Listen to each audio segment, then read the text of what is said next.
నమస్కారం. ఈ ప్రత్యేకమైన విశ్లేషణకు స్వాగతం.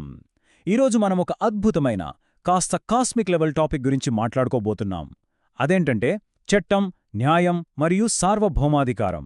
ఇవి వినడానికి కాస్త పెద్ద పదాల్లా అనిపించినా వీటి వెనుక ఉన్న మన ప్రాచీన భారతీయ తత్వశాస్త్రం చాలా డీప్గా ఉంటుంది. ఇది కేవలం ఏదో హిస్టరీ బుక్స్లో చదువుకునే విషయం కాదండి. ఈ విశ్వాన్ని నడిపించే ఒక బ్యాలెన్సింగ్ ఫోర్స్. ఒక నాయకుడంటే కేవలం అధికారం చలాయించేవాడేనా, లేక అంతకు మించిన విశ్వనియమాలను పాటించేవాడా అనే విషయాలను ఈ ఎక్స్ప్లెయినర్లో మనం చాలా సింపుల్గా అర్థం చేసుకుందాం. స్టార్ట్ చేద్దామా? ఓకే, ముందుగా ఈ టాపిక్లోకి డీప్గా వెళ్లే ముందు శ్రీ ప్రణవ్ కుమార్ వశిష్ఠ గారు చెప్పిన ఒక అద్భుతమైన మాటతో మొదలు పెడదాం. ఆయన ఏమన్నారంటే, మనకు నేర్పించినదంతా మర్చిపోయాక మనలో ఏదైతే శాశ్వతంగా మిగిలిపోతుందో అదే నిజమైన విద్య. ఎంత బావుందో కదా ఈ కోట్! ఎందుకంటే నిజమైన జ్ఞానమనేది బట్టి పట్టేది కాదు, అది మన క్యారెక్టర్లో ఒక భాగమైపోవాలి. ఈ అద్భుతమైన ఫిలాసఫీ బేస్తోనే ఇప్పుడు మనం మన ప్రాచీన న్యాయ వ్యవస్థలోని అసలైన సీక్రెట్స్ని డీకోడ్ చేద్దాం. సరే, ఇక్కడ మనం మొదట తెలుసుకోవాల్సిన ఒక ఇంట్రెస్టింగ్ పదముంది, అదే విధి. విధి అంటే సింపుల్గా చెప్పాలంటే ఒక కమాండ్ లేదా శాసనం. ఇప్పుడు మనం రోజూ పొద్దున్నే లేచి బ్రష్ చేసుకుంటాం గదా, అది మన అలవాటు. కాని ట్రాఫిక్ సిగ్నల్ దగ్గర రెడ్ లైట్ పడితే ఆగాలి అన్నది రూల్, అంటే ఒక శాసనం. ఒక సార్వభౌముడు అంటే ఒక పాలకుడు జారీ చేసే ఇలాంటి శాసనానికి ఒక పవర్ ఉంటుంది. మన పర్సనల్ అలవాట్లకు, అలాగే అందరూ తప్పక పాటించాల్సిన ఇలాంటి కమాండ్స్కి మధ్య ఉన్న డిఫరెన్స్నే మనం ఈ విధి అనే కాన్సెప్ట్ ద్వారా అర్థం చేసుకోవచ్చు. అయితే ఇక్కడొక చిన్న డౌట్ రావచ్చు. ఈ చట్టాలు, శాసనాలు ఎవరు తయారు చేస్తారు? మనుషులే కదా. మరి మనుషులు చేసినప్పుడు అందులో ఏదో ఒక పక్షపాతం లేదా తప్పు ఉండే ఛాన్స్ ఉంటుంది కదా. ఎగ్జాక్ట్లీ. ఇక్కడే మన ఇండియన్ ట్రెడిషన్ అపౌరుషేయ అనే ఒక కాస్మిక్ కాన్సెప్ట్ని తీసుకొచ్చింది. అపౌరుషేయ అంటే ఏ ఒక్క మనిషి సృష్టించనిది అని అర్థం. దానికి బిగినింగ్ కానీ ఎండింగ్ కానీ ఉండదు. అందులో ఎలాంటి బయాస్కి ఛాన్స్ లేదు. అది ఒక యూనివర్సల్ లా. అందుకే మన వేదాలను కూడా ఏ ఒక్కరూ రాయలేదు. అవి అపౌరుషేయాలు అని మనవాళ్లు బలంగా నమ్ముతారు. ఈ విషయంలో మహాభారతంలో కుంతీదేవి ధర్మరాజుతో చెప్పిన ఒక పవర్ఫుల్ డైలాగ్ మనం ఖచ్చితంగా గుర్తు చేసుకోవాలి. ఆవిడేమంటారంటే, కాలం రాజును నిర్ణయించదు, రాజే కాలాన్ని శాసిస్తాడు అని. అంటే అర్థమేంటి? నా చుట్టూ పరిస్థితులు బాలేవు, అందుకే ఇలా చేశాను అని పరిస్థితుల మీద నెట్టేసి తప్పించుకునే ఛాన్స్ ఒక నిజమైన లీడర్కి ఉండదు. తన రాజ్యంలో ధర్మాన్ని నిలబెట్టాల్సిన టోటల్ రెస్పాన్సిబిలిటీ పాలకుడిదే. ఆ బాధ్యత చాలా బరువైనది. పాశ్చాత్య తత్వవేత్త థామస్ హాబ్స్ లాంటి వాళ్ళేమన్నారంటే, పవర్ అంటే జనాలని భయపెట్టి కంట్రోల్ చేయడమని. కాని మన ప్రాచీన గ్రంథం కామందకీయ నీతిసారం దీనికి కంప్లీట్గా ఆపోజిట్ వ్యూ ఇస్తుంది. జనాలని భయపెడితే నిజమైన పవర్ రాదు. పాలకుడికి 3 మహాగుణాలు ఉండాలని ఆ గ్రంథం చెప్తోంది. అవేంటంటే త్యాగం, సత్యం మరియు శౌర్యం. ఒక నాయకుడు ఎప్పుడైతే ఈ మూడింటిని పాటిస్తాడో అప్పుడు జనాలు ఆటోమేటిక్గా ఆయనను గౌరవిస్తారు, ప్రేమిస్తారు. పవర్ అనేది బలవంతంగా లాక్కునేది కాదు, సంపాదించుకునేది అని ఇది ప్రూవ్ చేస్తుంది. ఈ 3 గుణాల్లో మొదటిదైన త్యాగం గురించి మాట్లాడుకునే ముందు మనం స్వత్వం అంటే ఏంటో క్లియర్గా తెలుసుకోవాలి. ఏన్షియంట్ పాలిటిక్స్ ప్రకారం రాజ్యంలో ఉన్న ప్రతి ఇంచు భూమి మీద, సంపద మీద, ఆఖరికి పౌరులపైన రాజుకి కంప్లీట్ ఓనర్షిప్ ఉంటుంది. అంటే ఆయనకు సంపూర్ణమైన కంట్రోల్ ఉంటుంది. దీనినే స్వత్వం అంటారు. వినడానికి ఇది కొంచెం డిక్టేటర్షిప్లా అనిపించొచ్చు, కానీ అసలు ట్విస్టేంటంటే ఆ పవర్ని ఎంజాయ్ చేయడం కాదు, ఆ సంపూర్ణమైన పవర్ని ఆ రాజు ఏం చేస్తాడు అన్నదే ఇక్కడ అసలైన మ్యాజిక్. మరియు ఇదొక విషయాన్ని చాలా అద్భుతంగా కళ్లకు కడుతుంది. ఒకసారి ఈ కంపారిజన్ చూడండి. ప్రాచీన కాలంలో రాజు తనకున్న సంపూర్ణమైన అధికారాన్ని వదులుకోవడం ఒకెత్తైతే, నేటి మోడర్న్ డెమోక్రసీలో మనం మన స్వేచ్ఛను మన లీడర్స్కి అప్పగించడం మరొకెత్తు. సింపుల్గా చెప్పాలంటే, మనం ఒక బస్ ఎక్కినప్పుడు మన ప్రాణాల్ని ఆ బస్ డ్రైవర్ చేతిలో పెట్టి ఎంత రిలాక్స్డ్గా కూర్చుంటామో, ఎన్నికల్లో ఓటేసినప్పుడు కూడా అంతే. మన సార్వభౌమాధికారాన్ని ఒక నాయకుడికి అప్పగిస్తున్నాం. ఈ ట్రస్ట్ అనేది అటు రాజుకైనా ఇటు ప్రజలకైనా చాలా పవిత్రమైనది. ఇక్కడే మీకు త్యాగం అసలు మీనింగ్ అర్థమవుతోంది. ఒక రాజు చేయగలిగే అతి గొప్ప పనేంటంటే తనకున్న ఆ సూపర్ పవర్ని, ఆ స్వత్వాన్ని వదులుకోవడం. ఏంటి వదులుకోవడమ్మా అని ఆశ్చర్యపోకండి.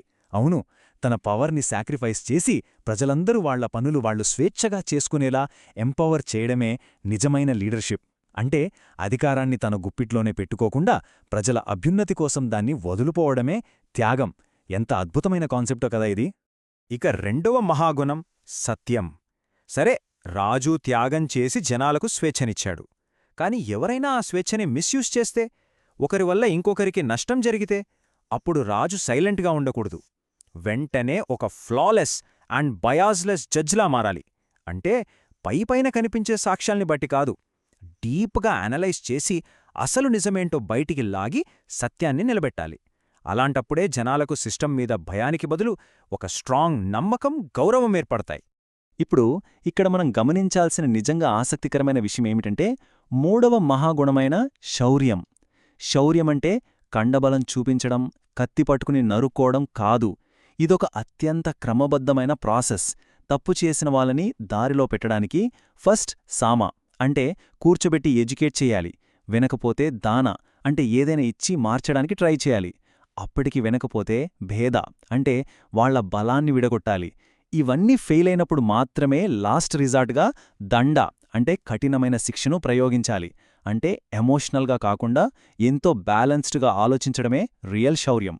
దీనికి హిస్టరీలో ఒక పర్ఫెక్ట్ ఎగ్జాంపుల్ కాకతీయ రాజైన ప్రోలరాజు. తన తండ్రి టైంలో గుండరాజు అనే శత్రువును సామ, దాన ఉపాయాలతో క్షమించి వదిలేశారు. కాని ఆ గుండరాజు ఏమాత్రం మారకుండా మొత్తం తెలుగునేలకే పెద్ద ప్రాబ్లంగా తయారయ్యాడు. అప్పుడు ప్రోలరాజు కోపంతో గుడ్డిగా డెసిషన్ తీసుకోలేదు. రాజ్యరక్షణ కోసం అన్ని దారులు మూసుకుపోయాకే చివరి అస్త్రమైన దండను ప్రయోగించాడు. గుండరాజును సంహరించి ఏకంగా అతని తలకాయను కాకతీయ దేవతకు అర్పించాడు. ధర్మాన్ని కాపాడటం కోసం తీసుకున్న అత్యంత కఠినమైన స్టెప్ అది. సరే, ఇక్కడ్నుండి ఇంకొంచెం ముందుకు వెళ్దాం. ఈ మహాగుణాలు ఒక పాలకుడి జీవితంలో ప్రాక్టికల్గా ఎదురైతే అది ఎంతటి ట్రాజిక్ సిచ్యువేషన్కి దారితీస్తుందో ఇప్పుడు చూద్దాం. దీనికోసం మనం విజయవాడను పాలించిన ఆంధ్ర పల్లవరాజు మాధవవర్మ కథను తెలుసుకోవాలి. ఇది జస్ట్ ఒక స్టోరీ కాదండి, భూమి మీద ధర్మానికెదురైన ఒక అల్టిమేట్ టెస్ట్. సత్యం, త్యాగం అనేవి ఫాలో అవడం రియల్ లైఫ్లో ఎంత కష్టమో ఈ కథ మనకు కళ్లకు కట్టినట్లు చూపిస్తుంది. ఒకరోజు విజయవాడ వీధుల్లో ఒక భయంకరమైన యాక్సిడెంట్ జరిగింది. రాజుగారికి ఒక్కడే కొడుకు. ఆ యువరాజు చాలా ఉత్సాహంగా కొత్త గుర్రాలను టెస్ట్ చేద్దామని రథాన్ని ఫుల్ స్పీడ్లో తోలాడు. కాని ఆ స్పీడ్ కంట్రోల్ అవ్వక వీధిలో వెళ్తున్న ఒక సామాన్య పౌరుడి మీదికి రథమెక్కించేస్తాడు. అక్కడికక్కడే ఆ సామాన్యుడు ప్రాణాలు వదులుతాడు. కావాలని చేయకపోయినా ఈ ఒక్క ఇన్సిడెంట్ ఆ రాజ్యపు ధర్మ పునాదులనే కదిలించే ఒక పెద్ద తుఫాన్లా మారిపోయింది. చనిపోయిన ఆ కుర్రాడి తల్లికి పిచ్చెక్కిపోయింది. ఒక శోకదేవతలాగా కొడుకు డెడ్ బాడీని ఎత్తుకుని ఏకంగా రాజుగారి దర్బార్లోకొచ్చేసింది. వచ్చి ఏడ్చుకుంటూ బతిమిలాడలేదు. ఆవిడ నేరుగా రాజును కళ్లలోకి చూసి నిలదీసింది. "నువ్వు నిజంగా ధర్మప్రభువేనా?" అని ప్రశ్నించింది. "నా కొడుకుని చంపినవాడికి శిక్ష పడాలి, సత్యాన్ని నిలబెట్టు" అని రాజు ముఖం మీదే డిమాండ్ చేసింది. ఇప్పుడిక రాజు ముందు వేరే ఆప్షన్ లేదు. ఏ పక్షపాతం లేకుండా సత్యాన్ని రక్షించాల్సిన అనివార్య పరిస్థితొచ్చేసింది. మంత్రులంతా ధర్మశాస్త్రాల తిరగేసి ఒక షాకింగ్ తీర్పు చెప్పారు. ప్రాణానికి ప్రాణం, అదే చట్టమన్నారు. ఇప్పుడు ధర్మాసనం మీదున్న మాధవవర్మ ముందు బోన్లో ఉన్నది ఎవరో కాదు, తన సొంత కొడుకే. కాని ఆయన సార్వభౌముడుగా తనకున్న పవర్ని యూజ్ చేసి కొడుకుని కాపాడుకోలేదు. కన్నకొడుక్కదా అని ఏమాత్రం జాలి చూపించలేదు. ఏకంగా తన కొడుక్కే మరణశిక్ష విధించాడు. బహుశా రాజరికపు చరిత్రలో ఇంతకు మించిన కఠినమైన, గుండెను పిండేసే మహాత్యాగం ఇంకొకటి ఉండదేమో. ఇక్కడ మనం ఆ రాజుగారిలోని 2 డిఫరెంట్ యాంగిల్స్ని గమనించాలి. సింహాసనం మీద కూర్చున్నంతసేపు ఆయన ఒక సార్వభౌముడు, కళ్ళెదురుగా కొడుకున్నా సరే చెక్కుచెదరని ఒక ధర్మదేవత. కాని ఆ కఠినమైన తీర్పు ఇచ్చేసి సింహాసనం దిగిన మరుక్షణం ఆయనలోని ఆ కవచం బద్దలైపోయింది. కన్న కొడుకుని చంపుకున్న ఒక అభాగ్యుడైన తండ్రిగా ఆయన కుప్పకూలిపోయాడు. పర్సనల్ ఎమోషన్స్ని, లీడర్గా తన డ్యూటీని ఎంత అద్భుతంగా సెపరేట్ చేశాడో చూశారా? That is true leadership. సొంత నెత్తురు కన్నా కన్నకొడుకు మీదున్న ప్రేమ కన్నా రాజ్యధర్మమే గొప్పదని నిలబెట్టిన ఆ అపూర్వమైన త్యాగానికి, ఆ సత్యానికి సాక్షాత్తు ప్రకృతి కూడా ఫిదా అయిపోయింది. ఆకాశం నుండి విజయవాడ నగరం మీద వరుసగా 2 గడియలపాటు ఏకంగా బంగారు వర్షం కురిసిందని చరిత్ర చెప్తోంది. చట్టాన్ని, ధర్మాన్ని నిలబెట్టినందుకు ఆ విశ్వం స్వయంగా ఆ రాజ్యానికిచ్చిన సెల్యూటది. ఈ ఎమోషనల్ స్టోరీని మన కవి సామ్రాట్ విశ్వనాథ సత్యనారాయణ గారు తన ఆంధ్ర ప్రశస్తి కావ్యంలో రాసిన తీరు అద్భుతం.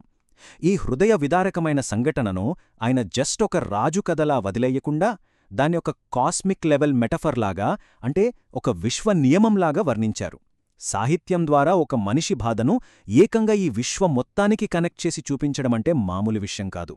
సో ఇక్కడ మనం క్యాచ్ చేయాల్సిన క్రూషియల్ పాయింట్ ఏంటంటే, ఆ పద్యంలో విశ్వనాథవారు చేసిన ఒక అద్భుతమైన పోలిక. ఆకాశంలో పొడుపు మల మీద ఉదయించే సూర్యుడు ఎలాగైతే ఎవరిపైనా పక్షపాతం లేకుండా గుడిసెల మీద, కోటల మీద ఒకేలా వెలుగునిస్తూ కర్మసాక్షిగా ఉంటాడో, భూమి మీద ధర్మాసనమెక్కిన మాధవర్మ కూడా తనా పరా అనే భేదం లేకుండా ధర్మసాక్షిగా నిలబడ్డాడు. సూర్యుడికి తన వెలుగు మీద ఎంత కంట్రోల్ ఉంటుందో, ఒక పాలకుడికి తన న్యాయం మీద కూడా అంతే స్వచ్ఛమైన కంట్రోల్ ఉండాలని ఇది చెప్తోంది. ఇక చివరిగా ఈ ఎక్స్ప్లెయినర్ ముగించే ముందు ఒక ప్రశ్న మనం వేసుకుందాం. నిజమైన, సంపూర్ణమైన, నిష్పక్షపాతమైన న్యాయాన్ని ఇవ్వడం అనే ఆ భయంకరమైన బరువును ఒక నాయకుడు ఎలా మోయగలడు? సార్వభౌమాధికారమంటే తలమీద పెట్టుకునే ఒక అందమైన కిరీటం గాదు, అది నిప్పులు చెరిగే ధర్మాసనం. మాధవవర్మలాంటి లీడర్స్ ఆ కాస్మిక్ రూల్స్ని ఎలా తమ భుజాలపై మోశారో తెలిసాక నాయకత్వం గురించి మనకున్న ఆలోచన ఖచ్చితంగా మారిపోతుంది గదా. ఈ డీప్ థాట్ని మీకే వదిలేస్తూ ఈ విశ్లేషణను ముగిస్తున్నాను. మళ్ళీ ఇంకో ఇంట్రెస్టింగ్ టాపిక్తో కలుద్దాం. అప్పటివరకు సెలవు.